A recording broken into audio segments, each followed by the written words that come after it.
우리가 알고 있는 태양계의 끝에는 인간의 상상을 완전히 뒤흔드는 세계가 존재합니다. 태양에서 무려 45억 킬로미터 떨어진 곳. 그곳에는 지구보다 17배 무겁고 초음속 폭풍이 휘몰아치며 다이아몬드가 비처럼 쏟아지는 행성이 조용히 숨을 쉬고 있습니다. 눈으로는 절대 볼 수 없고 우연으로도 발견될 수 없었던 행성. 심지어 순수한 수학 계산만으로 존재가 먼저 예측된 인류 역사상 유일한 천체이기도 합니다. 지금부터 태양계에서 가장 신비로운 행성, 해왕성에 숨겨진 진짜 얼굴을 파헤쳐 보겠습니다. 맑은 밤하늘을 바라보면 화성이나 금성 같은 행성들을 육안으로도 볼 수 있지만 해왕성만큼은 예외입니다. 이 얼음 거인은 너무나 멀리 떨어져 있어서 강력한 망원경 없이는 절대 발견할 수 없었던 행성이죠. 그런데 더 놀라운 건 해왕성이 망원경으로 우연히 발견된 게 아니라는 점입니다. 순전히 수학 계산만으로 그 존재가 예측되었고 예측된 정확한 위치에서 발견된 유일한 행성이거든요. 1846년 프랑스의 천재 수학자 우르뱅 장 조제프 르베리에가 기상천외한 방법으로 해왕성을 찾아냈습니다. 그는 천왕성의 궤도를 계산하던 중 뭔가 이상하다는 걸 눈치챘죠. 천왕성이 뉴턴의 중력 법칙에 따라 움직이지 않고 있었거든요. 르베리에는 분명히 천왕성 너머에 보이지 않는 행성이 있어서 천왕성을 잡아당기고 있을 거야 라고 생각했습니다. 몇 달간의 복잡한 수학 계산 끝에 르베리에는 하늘의 정확한 위치를 찝어내며 여기에 8번째 행성이 있을 겁니다 라고 선언했습니다. 독일의 천문학자 요한 갈레가 그 좌표로 망원경을 돌렸더니 놀랍게도 단 1시간 만에 해왕성을 발견했죠. 예측 위치에서 단 1도도 벗어나지 않은 정확한 자리에 말입니다. 이것은 인류 과학사상 가장 극적인 발견 중 하나로 기록되었고 뉴턴의 중력 이론이 얼마나 정확한지를 보여주는 완벽한 증거가 되었습니다. 해왕성까지의 거리는 상상을 초월합니다. 현재 가장 빠른 우주선을 타고 가도 무려 13년이나 걸리는 거리거든요. 빛의 속도로도 태양에서 해왕성까지 도달하는데 약 4시간이 걸릴 정도로 엄청난 거리입니다. 이 행성은 태양을 한 바퀴 도는 데만 165년이 걸리기 때문에 1846년 발견 이후 아직까지 한 바퀴도 완주하지 못했답니다. 2011년에서야 발견 후 첫 번째 해왕성에 1년이 끝났으니까요. 만약 해왕성에서 태어난다면 지구 나이로 80세가 되어도 해왕성에서는 아직 태어난 지 반년밖에 안 된 셈이죠. 시간의 개념이 완전히 달라지는 세계인 겁니다. 이렇게 멀리 떨어져 있다 보니 해왕성 연구는 정말 어려웠습니다. 단 하나의 우주선만이 해왕성을 방문했는데 그게 바로 보이저 2호였죠. 12년간의 긴 여행 끝에 도착한 순간이었습니다. 1989년 8월 보이저 2호는 해왕성 북극에서 불과 5,000km 상공을 지나가며 놀라운 사진들을 지구로 전송했습니다. 그때까지 해왕성은 그저 망원경으로 본 작은 점에 불과했는데 갑자기 생생한 푸른 세계의 모습이 드러난 거예요. 하지만 보이저 2호가 해왕성 근처에서 보낸 시간은 단 몇 시간에 불과했습니다. 12년을 날아가서 몇 시간 동안만 관찰하고 지나간 것이죠. 그럼에도 불구하고 그 짧은 순간에 얻은 정보들이 지금까지도 해왕성 연구의 기초가 되고 있습니다. 해왕성이 이렇게 아름다운 푸른색을 띠는 이유는 대기 중에 메탄이 약 19% 정도 들어있기 때문입니다. 나머지 80%는 수소로 이루어져 있고요. 메탄이 태양빛 중 붉은색 파장을 흡수해서 푸른색만 우리 눈에 보이게 되는 거죠. 그런데 흥미롭게도 천왕성에도 비슷한 양의 메탄이 있는데 해왕성만큼 진한 파란색을 띠지 않습니다. 이는 해왕성 대기에 아직 발견되지 않은 다른 성분이 있을 가능성을 시사하죠. 그런데 이 대기가 정말 무시무시한 폭풍의 무대가 됩니다. 보이저 2호가 측정한 해왕성의 바람 속도는 시속 2160km에 달했습니다. 이건 거의 초음속에 가까운 속도예요. 더 신기한 건 이 바람들이 대부분 행성 자전 방향과 반대로 분다는 점입니다. 지구에서 가장 강한 태풍이 시속 200km 정도인 걸 생각하면 해왕성의 바람이 얼마나 강력한지 상상이 되시나요? 과학자들은 이렇게 빠른 바람이 어떻게 생겨나는지 아직도 완전히 이해하지 못하고 있습니다. 태양에서 받는 에너지가 지구의 촤분의 1에 불과한데 어떻게 이런 격렬한 바람이 불 수 있는지 정말 신비로운 일이죠. 1989년 보이저 2호가 발견한 대암정은 지구만한 크기의 거대한 폭풍이었습니다. 목성의 대적반처럼 오래 지속될 거라고 생각했는데 1994년 허블 망원경으로 다시 관찰해보니 완전히 사라져 있더라고요. 대신 다른 곳에 새로운 폭풍이 나타났죠. 해왕성의 날씨는 정말 변화무쌍합니다. 목성의 대적반이 수백 년간 지속되는 것과는 완전히 다른 패턴을 보이고 있어서 학자들을 당황스럽게 만들고 있습니다. 허블 망원경의 지속적인 관측을 통해 해왕성에서는 몇 년 주기로 거대한 폭풍들이 나타났다 사라지는 것을 확인할 수 있었습니다. 마치 해왕성이 살아있는 생명체처럼 숨을 쉬고 있는 것 같다고 표현하는 과학자들도 있을 정도예요. 그런데 해왕성이 태양에서 가장 멀리 떨어진 행성인데도 천왕성보다 따뜻하다는 사실 알고 계셨나요? 해왕성 내부에서 자체적으로 열을 만들어내고 있거든요. 받는 태양 에너지보다 2.6배나 많은 열을 방출하고 있어서 평균 온도가 영하 201도 정도 됩니다. 천왕성은 내부 열이 거의 없어서 더 차갑죠. 이런 차이가 생기는 이유는 아직 명확하지 않지만 행성 형성 과정에서의 충돌 역사나 내부 구조의 차이 때문일 것으로 추정됩니다.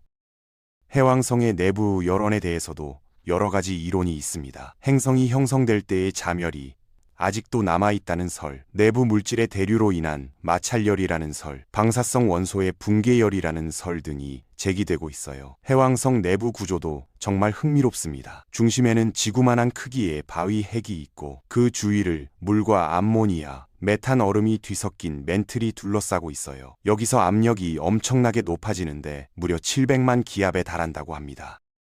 이 극한의 압력 하에서 메탄이 분해되면서 다이아몬드를 만들어낸다는 이론이 있어요. 다이아몬드 우박이 내리고 다이아몬드 산이 액체탄소 바다에 떠다니는 환상적인 광경이 펼쳐질지도 모른다니 정말 상상만으로도 황홀하지 않나요? 최근 실험실에서 해왕성과 비슷한 온도와 압력 조건을 재현해 본 결과 실제로 탄화수소에서 다이아몬드가 형성되는 것을 확인했습니다. 이는 해왕성 내부에서 다이아몬드 비가 내린다는 이론을 뒷받침하는 증거가 되었죠.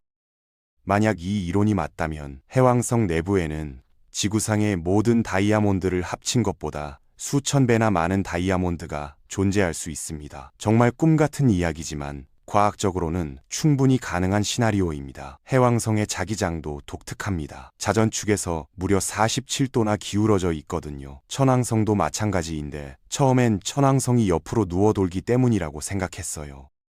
하지만 해왕성은 정상적으로 서 있는데도 자기장이 기울어져 있다는 걸 알고 나서 과학자들이 당황했죠. 현재로선 자기장이 핵이 아닌 멘틀에서 만들어지거나 멘틀이 핵의 자기장을 비틀어 놓는다는 이론이 유력합니다. 이런 기울어진 자기장은 해왕성의 자기권에도 독특한 영향을 미칩니다. 자기장이 행성과 함께 회전하면서 마치 코르크 스크류처럼 비틀린 모양을 만들어내죠. 이는 태양풍과의 상호작용에서도 특별한 현상을 만들어냅니다.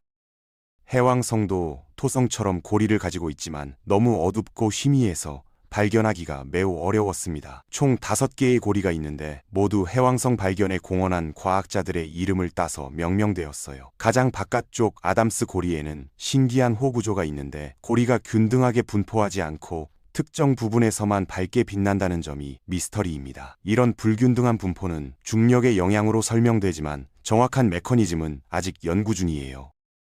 해왕성의 고리는 매우 젊다고 추정됩니다.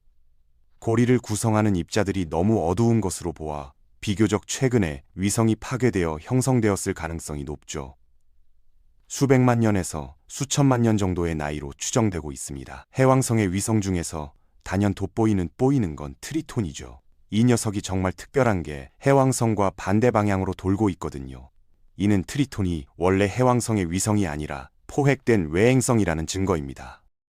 명왕성보다도 큰 트리톤은 아마도 카이퍼 벨트에서 온 손님일 거예요. 해왕성의 강력한 중력에 붙잡혀서 위성이 된 것이죠. 이 과정에서 해왕성의 다른 위성들이 궤도를 벗어나거나 파괴되었을 가능성도 있습니다. 트리톤의 포획 과정은 정말 극적이었을 것입니다. 원래 쌍성계를 이루고 있던 천체 중 하나가 해왕성에 포획되고 나머지 하나는 우주 저편으로 튕겨나갔을 수도 있어요. 마치 우주적 규모의 줄다리 같은 일이 벌어진 거죠.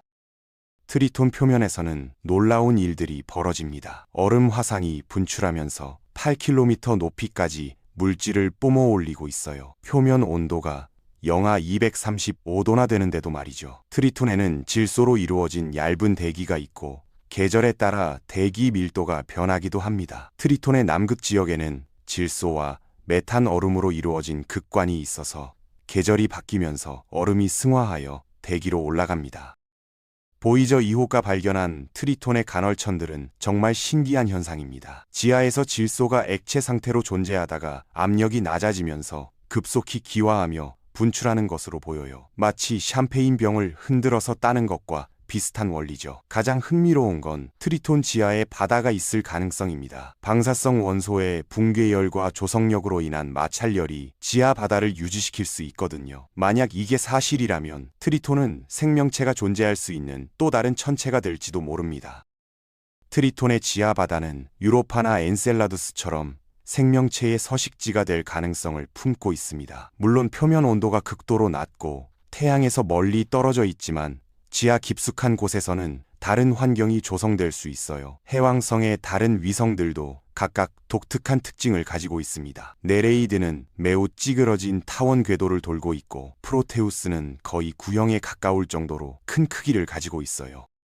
최근에도 새로운 작은 위성들이 계속 발견되고 있습니다. 현재까지 총 14개의 위성이 확인되었는데 대부분이 매우 작고 불규칙한 모양을 하고 있어서 포획된 소행성일 가능성이 높습니다. 해왕성 연구에서 놓칠 수 없는 또 다른 특징은 계절 변화입니다. 165년의 긴 공전 주기 때문에 한 계절이 40년 이상 지속되어요. 현재 해왕성은 남반구가 여름철에 해당하는 시기를 보내고 있습니다. 허블 망원경의 장기간 관측을 통해 해왕성의 대기에서 계절적 변화가 관찰되고 있습니다. 남반구가 따뜻해지면서 메탄 구름이 더 자주 형성되고 전체적인 대기 순환 패턴도 서서히 변하고 있어요. 이런 장기적인 변화는 지구에서 관측하기에는 너무 느리지만 수십 년간의 꾸준한 관측 데이터를 통해 조금씩 그 모습을 드러내고 있습니다. 미래에는 해왕성이 어떤 모습으로 변할지 정말 기대되는 부분이죠. 안타깝게도 해왕성을 다시 방문할 계획은 당분간 없습니다. 거리가 너무 멀고 비용이 많이 들어서 우선순위에서 밀려나 있어요. 다만 중국이 2030년대에 해왕성 탐사선을 보낼 계획을 검토하고 있다는 소식이 들리니 혹시 모르죠. NASA에서도 해왕성과 천왕성 탐사 미션에 대한 연구를 계속하고 있습니다. 2040년대나 2050년대쯤에는 새로운 탐사선이 이 얼음 거인들을 방문할 수 있을지도 모르겠어요. 미래의 해왕성 탐사선은 궤도선과 대기 탐사선, 그리고 트리톤 착륙선으로 구성될 가능성이 높습니다. 특히 트리톤의 지하 바다를 직접 탐사할 수 있다면 정말 흥미진진한 발견들이 기다리고 있을 거예요. 해왕성은 정말 경이로운 세계입니다. 수학으로 존재를 예측해서 발견된 유일한 행성이고 다이아몬드 비가 내리고 초음속 바람이 불며 거꾸로 도는 거대한 위성을 거느린 신비의 행성이죠. 우리가 아직 모르는 비밀들이 무궁무진하게 숨어 있을 해왕성, 언젠가는 그 모든 수수께끼를 풀어낼 수 있을까요? 인류의 탐험 정신과 과학 기술이 발전하는 한 그날이 반드시 올 것이라고 믿습니다.